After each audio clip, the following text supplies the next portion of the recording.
भारत को डिफेंस की फील्ड में एक नई उपलब्धि हासिल हुई है। दुनिया के सबसे खतरनाक नॉन न्यूक्लियर विस्फोटकों में से एक हमें मिल चुका है। भारतीय नौसेना ने भी इसको सर्टिफाई कर दिया है। इस विस्फोटक का नाम है सेबेक्स 2। इसकी मारक क्षमता TNT से 2.01 गुना ज़्यादा है। किसी भी विस्फोटक की क्षमता का अंदाज़ा लगाने के लिए TNT स्टैंडर्ड का इस्तेमाल किया जाता रहा है। इस मामले में सेबेक्स 2 ने RDX, डेंटेक्स और टॉर्पेक्स को पीछे छोड़ दिया है। आज हम भारत की इसी उपलब्धि पर विस्तार से बात करेंगे, समझेंगे कि सेबेक्स 2 बाकी विस्फोटकों की तुलना में कितना खतरनाक है। इसके साथ ये भी समझेंगे कि किसी विस्फोटक की मारक क्षमता का पता चलता कैसे है और सेबेक्स 2 से भारत को अब आगे आने वाले समय में क्या फ़ायदा होने वाला है। नमस्कार, मेरा नाम है अभिषेक और आप देख रहे हैं जटिल टॉपिक्स को सरल शब्दों में समझाने वाला हमारा रोजाना का शो आसान भाषा में।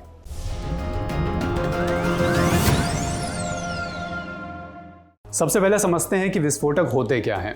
विस्फोटक को अंग्रेजी में आप जानते ही हैं, एक्सप्लोसिव कहा जाता है। ये एक ऐसा मटेरियल है जिसकी वजह से कोई बॉम्ब फटता है, यानी कोई बॉम्ब एक्सप्लोड करता है। बॉम्ब की कैटेगरी के हिसाब से एक्सप्लोसिव का अलग अलग तरह से इस्तेमाल किया जाता है, जैसे कन्वेंशनल यानी पारंपरिक बॉम्ब। इनमें ऐसे विस्फोटक इस्तेमाल किए जाते हैं जो तबाही तो मचाते हैं, मगर इनसे किसी तरह का न्यूक्लियर रेडिएशन नहीं होता है। आगे चलिए, दूसरे होते हैं न्यूक्लियर बॉम्ब यानी परमाणु बॉम्ब। न्यूक्लियर बॉम्ब में यूरेनियम का इस्तेमाल होता है, हालांकि हाइड्रोजन बॉम्ब भी एक तरह का परमाणु बॉम्ब होता है। इसमें हाइड्रोजन का इस्तेमाल एक्सप्लोसिव के तौर पर किया जाता है। चूंकि सेबेक्स 2 एक नॉन न्यूक्लियर विस्फोटक है, इसलिए हमारा फोकस आज इसी पर रहेगा। सेबेक्स 2 तो नया है, मगर इस कैटेगरी के कुछ पुराने विस्फोटकों के बारे में पहले जान लेते हैं, समझ लेते हैं, जैसे कि RDX और TNT।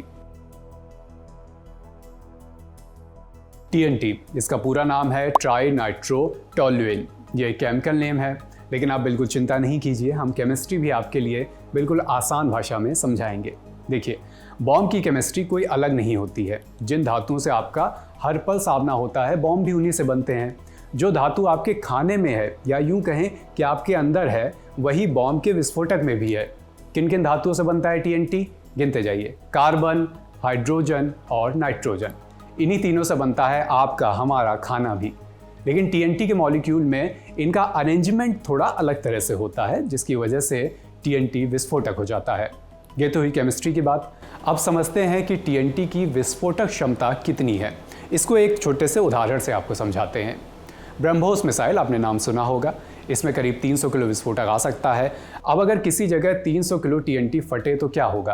करीब 15 मीटर की रेंज में सभी घर तबाह हो जाएंगे। इस रेंज में मौजूद अधिकतर लोगों की मौत हो जाएगी।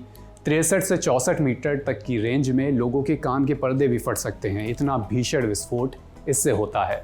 ये तो हुई TNT की बात। अब बात करते हैं उन विस्फोटकों की जो TNT से भी ज़्यादा खतरनाक हैं, जैसे कि RDX, डेंटेक्स और टॉर्पेक्स। RDX नाम सुनकर आपको वेलकम के RDX भाई की याद आ सकती है। हालांकि वो तो उदय और मजनू की ज़िंदगी में तबाही नहीं मचा पाए, मगर असली जो RDX है, इसमें काफ़ी तबाही मचाने की क्षमता होती है। उसकी मारक क्षमता TNT के मुकाबले और भी ज़्यादा होती है। TNT के मुकाबले RDX की विस्फोटक क्षमता 1.6 गुना ज़्यादा होती है।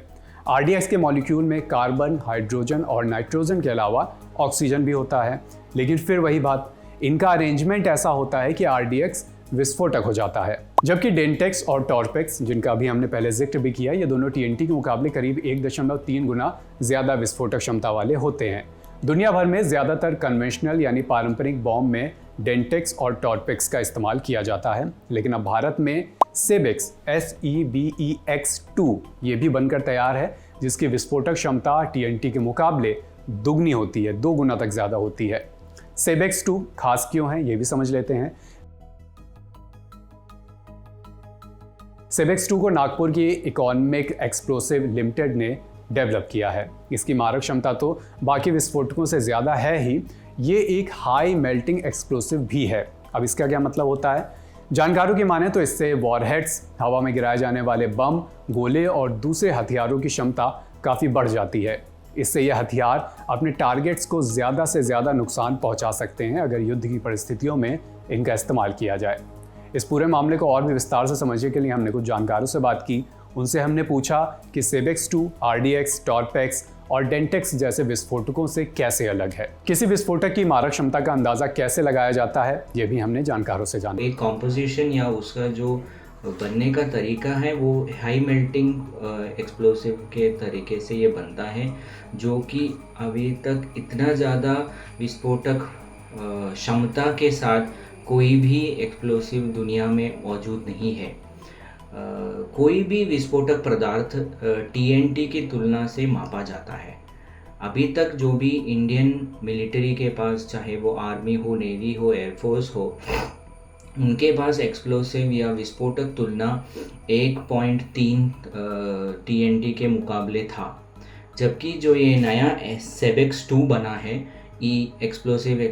इकोनॉमिक एक्सप्लोसिव लिमिटेड ने जो बनाया है, इंडियन नेवी ने जिसको टेस्ट किया है हाल में, ये TNT की तुलना में 2.3 गुना ज़्यादा पावरफुल है, जिसको ये विश्व का सबसे ज़्यादा पावरफुल नॉन न्यूक्लियर एक्सप्लोसिव बनाता है। ये अपने में एक बहुत बड़ी उपलब्धि है, क्योंकि इंडिया आज के डेट पे ये विश्व का सबसे शक्तिशाली विस्फोटक बनाने वाले देश में उसका नाम सबसे ऊपर है।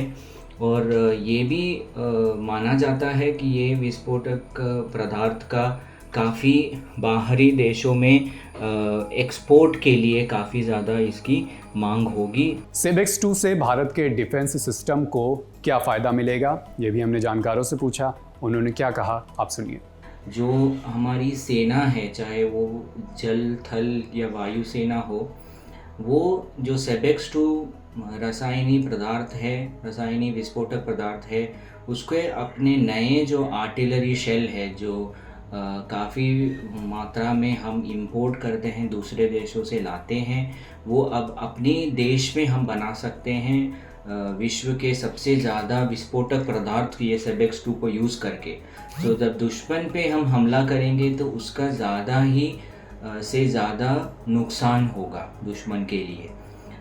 तो आर्टिलरी शेल में इसकी काफ़ी ज़्यादा उपयोग होने वाला है आने के महीनों और वर्षों में।